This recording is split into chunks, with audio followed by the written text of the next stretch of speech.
Bonjour à tous et bienvenue dans cette nouvelle vidéo YouTube. Il y a quelques jours, j'ai reçu encore une énorme palette de la marque Fuxtech, une palette d'outils sur lesquels je vais pouvoir vous faire pas mal de vidéos pour vous faire un retour d'expérience et vous montrer comment ils fonctionnent, comment les monter. Aujourd'hui, je m'attaque à leur tondeuse thermique, c'est le modèle RM5170 Agile. Pourquoi Agile? Puisqu'à l'avant, on va retrouver des roues qui vont pouvoir se mouvoir un petit peu dans tous les sens avec un système de suspension. Donc je vous montrerai tout ça au cours de la vidéo. Concernant les caractéristiques, donc niveau moteur, c'est un moteur 4 temps classique de 170 cm3, donc quand même un moteur qui a de la patate. Un plateau de coupe en acier de 51 cm de large sur lequel on va retrouver 7 positions de coupe, donc vous allez vraiment pouvoir couper au plus près du sol mais aussi de l'herbe que vous avez potentiellement laissé pousser pendant un bon moment. Sachant qu'elle est proposée donc avec un bac de ramassage à l'arrière de 60 litres mais également le système d'éjection latérale pour justement les hautes herbes, si ça bourre, si l'herbe est un peu humide, si elle ne rentre pas dans le panier, eh bien vous allez quand même pouvoir tondre avec le système d'éjection latérale,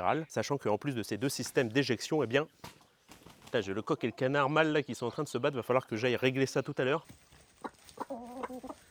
Et donc je le disais, en plus de ces deux systèmes, donc soit l'éjection latérale, soit l'éjection dans le bac de 60 litres arrière, eh bien on va pouvoir faire du mushling. Au niveau du démarrage, on a vraiment un démarrage facilité. Donc à droite, vous allez retrouver le lanceur. Ici, on est en position starter tout au bout. Et ensuite, vous avez la tortue et le lièvre pour choisir le bon régime moteur, la bonne puissance. À l'avant, c'est le système de sécurité, ce qui fait que si jamais vous tondez et pour X ou Y raison, il y a un problème, si vous lâchez cette partie orange, eh bien ça va venir couper le moteur. Et à l'arrière, on va retrouver le fameux levier qui permet à la tondeuse d'être auto-tractée. Au niveau du bac, on va retrouver une petite option qui, je trouve, est pas trop mal. C'est ce petit clapet que vous allez pouvoir venir soulever. Alors oui, il a tendance par contre à se décrocher un petit peu, ça reste du plastique, mais ça va vous permettre d'avoir une visibilité sur l'herbe qui rentre dans le panier et de voir quand il est plein, quand il va falloir aller le vider. Donc ça, hop, vous avez juste à reclipser pour le remettre en place. Je trouve ça pas mal. Pour le système d'éjection latérale, on va devoir appuyer sur ce petit bouton pression rouge pour lever ici le carter de protection en plastique. On va retrouver deux petites encoches sur le plastique qui vont venir se fixer juste ici. Hop,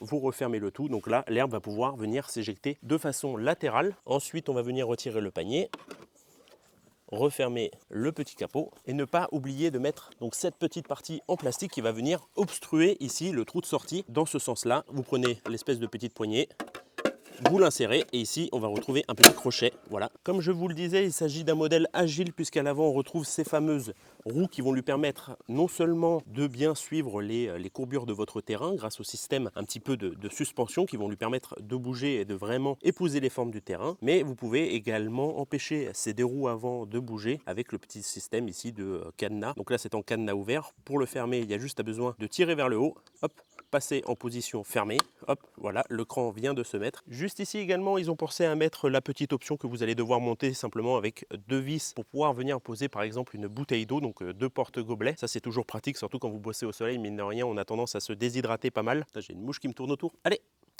Attention, quand vous allez recevoir votre matériel, comme tout autre outil thermique, eh bien le moteur sera vide d'huile. Donc ne surtout pas le lancer, sinon le moteur va chauffer, il va serrer et le matériel sera foutu. Donc quand vous allez le recevoir, dans celle-ci, il va falloir mettre de l'huile 4 temps. Et la quantité, je crois que c'est, oui, je suis même sûr, c'est 0,5 litres. Donc ça fait 500 ml à mettre dedans. Attention, vous avez ici donc le minimum et le maximum. Il faut ni en mettre pas assez, ni en mettre trop. C'est pas bon non plus pour le moteur. S'il y a trop d'huile, il va casser également.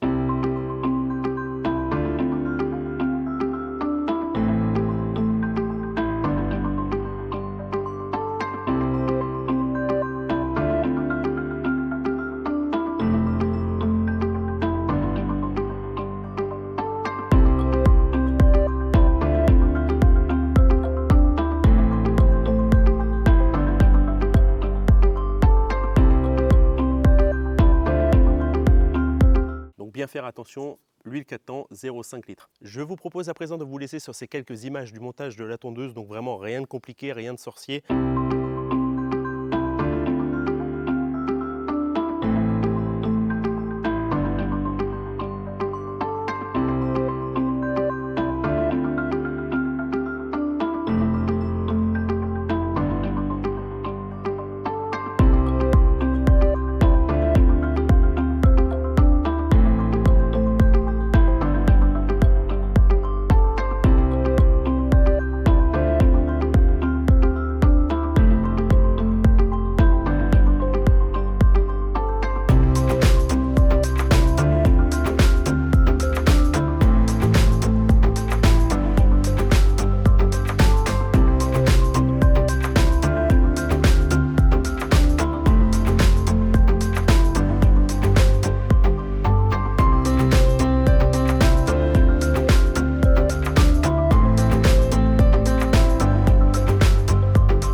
présent que la tondeuse est montée, je vous propose de vous laisser sur quelques images également de la tondeuse en action. Donc vous allez le voir, j'ai tourné les images il y a quelques jours déjà. Malheureusement, on n'avait pas le soleil qu'on a aujourd'hui, l'herbe était quelque peu mouillée, mais bon, au moins vous allez pouvoir vous rendre compte de ses performances, même par temps humide.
Une option également sur cette tondeuse que je trouve vraiment pas mal, puisqu'on a toujours à cœur et à souhait, parce que mine de rien ça coûte quand même un petit billet, de faire durer nos tondeuses dans le temps, et généralement à chaque tonte on ne pense pas forcément à les nettoyer, l'herbe s'accumule sous le carter et finit par justement détériorer le métal. Il faut souvent démonter, repeindre, etc. Sur cette tondeuse, on va retrouver ici juste une petite, je ne sais pas comment l'appeler, je vais dire une tétine sur laquelle va venir se fixer votre tuyau de jardin. Mais donc vous lancez la tondeuse, les lames vont tourner en dessous et le fait que le tuyau de jardin soit branché, eh bien ça va venir propulser l'eau et venir nettoyer l'herbe qui aurait pu s'accumuler sous le carter.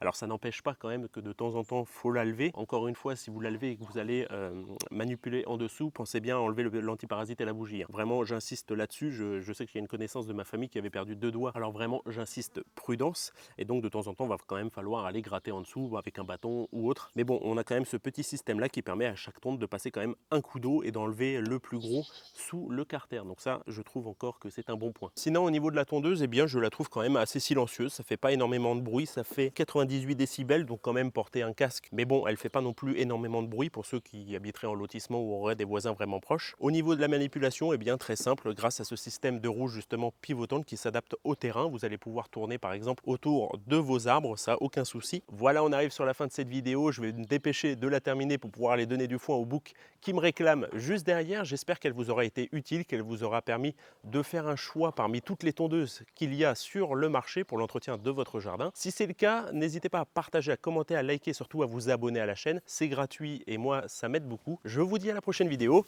Allez, ciao!